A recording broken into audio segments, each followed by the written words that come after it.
We are expecting England to name an unchanged starting 11 against Denmark. What do you make of that? Would you have made any changes? No, I'd have played the same team. I think the fact that you put a team together who's never played together before, they win the game. They win the game 1-0. They're very impressive in the first half an hour of the game. The game drifts second half for could be reasons of tiredness, which might be a worry going forward in the tournament. But I think then to rip that up and start again and do something else different, I think that could just create a little bit of panic within the squad. Does the manager know what he's doing? Someone else is getting a go. And if that doesn't go great tonight, what do you do to change it again? So I do think it's fair to sort of give this team another chance to put on a better performance, hopefully get the same results. But of course, it's very cutthroat in a tournament. You've got to wait 2 years for the next one, so you've got to be ruthless and decisive when you make decisions. But and that, I think if it doesn't go well tonight, I think that there then could be a case for in the next game that Gareth may make 1 or 2 changes in certain positions. But I think the changes from the bench that he made midweek, I think helped the team. Sorry, at the weekend, and I think this is vital that Gareth uses that bench and gets as many subs on as he possibly can, and try and get as much pace as he can on that pitch towards the latter stages of the game. We've touched on that criticism. There has been quite a spotlight on Trent Alexander-Arnold's performance against Serbia. What do you make of it? Do you think it is important to give him a bit of time to get used to that position that he's being played in and playing alongside Declan Rice? Yes, it's not his position. I mean, and we've got to remember why he's playing there. He's playing there because the options there aren't great, and there isn't great quality in central midfield for England. That's why he's playing there.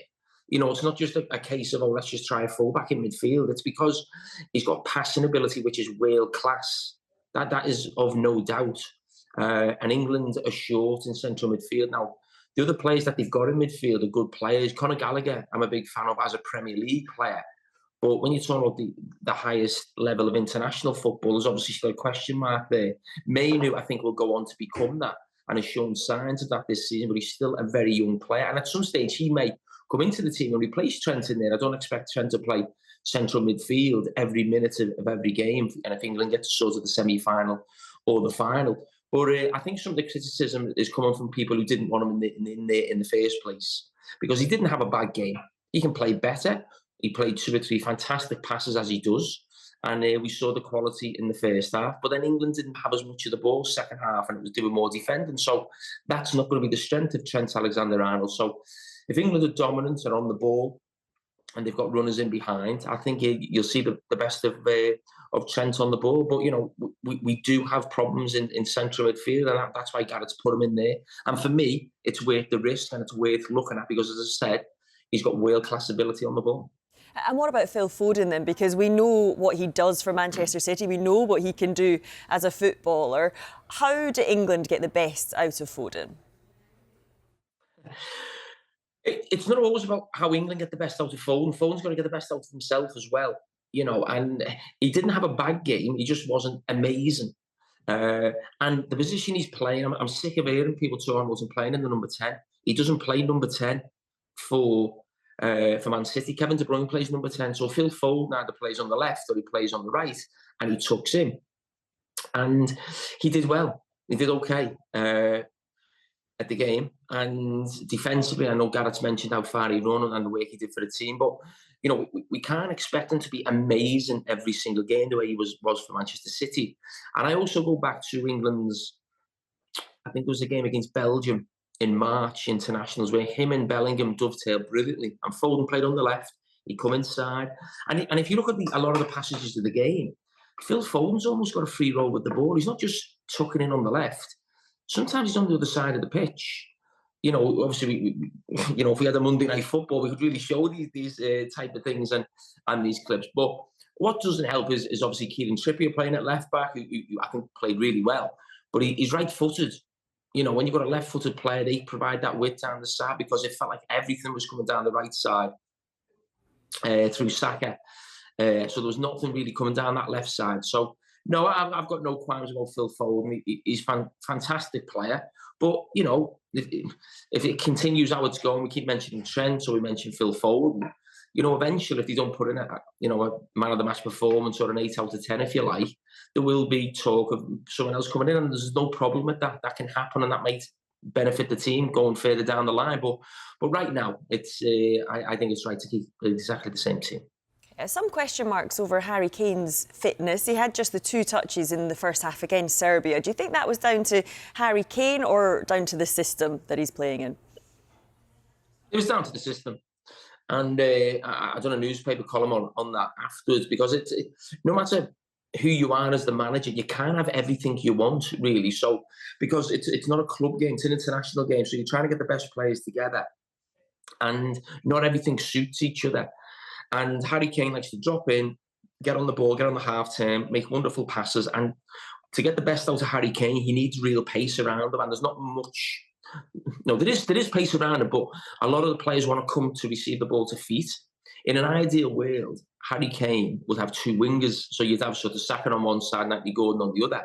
And he'd be dropping into that space. But people like Bellingham and Phil Foden are that good a player, you can't leave them off the team to start with. So their players are right to go between the lines, get on the ball. So there's no space there really for Harry Kane to come short and get on the ball. So he's going to have to play, I think what I called on social media at the weekend, is the Erling Haaland role, where you watch him for Manchester City and he just basically is waiting for that chance to come in the box. He doesn't want to get involved in the game, but Harry Kane does want to get involved in the game, but he may have to just change his game slightly. Or eventually Gareth Southgate might say, well, okay, one of those players who keep floating in the number 10 role has got to stay out of there. Maybe we pick a different player. Maybe that's where you say, well, okay, Anthony Gordon plays instead of maybe Foden. And it creates a bit more space for Harry Kane. So I just think in the group stages, we're still sort of getting to the gist of what the best is for this England team. And no team that starts the tournament finishes the tournament. So there will be changes along the way, whether that's through suspension, injuries, or a manager making a tactical decision. And there was also question marks about the defence going into the tournament. How impressed were you with Marc Guéhi? Yeah, I thought he did really well. There've been a lot of eyes on him because he's got a lack of experience. He's not playing for one of the top clubs, so he's not used to that type of scrutiny on his performance, playing the Champions League level against the best strikers. So to come in and, do really well against, a handful, Mitrovic and Vlahovic. I'm not sure if I've got that right there, his name. Actually, the lad who plays for Juventus, we'll call him. He did really well because, as I said, they're a handful, they're powerful. And I thought him and Stones, dealt with that really well, especially second half. Talk about Jude Bellingham, star of the show so far for England. What about where his best position is, though? Is it more advanced, do you think? I think Jude Bellingham's that good. I think he can play any role and still do it really well. I think Gareth wants to play him in there because he's played the whole season there for Real Madrid. And, I know people keep talking about, well, couldn't Bellingham do Trent's role and then you put Foden in the centre? Of course, that certainly could be an option. But when Bellingham played as well as he did the other night, he's played there all season for a team who won the Champions League.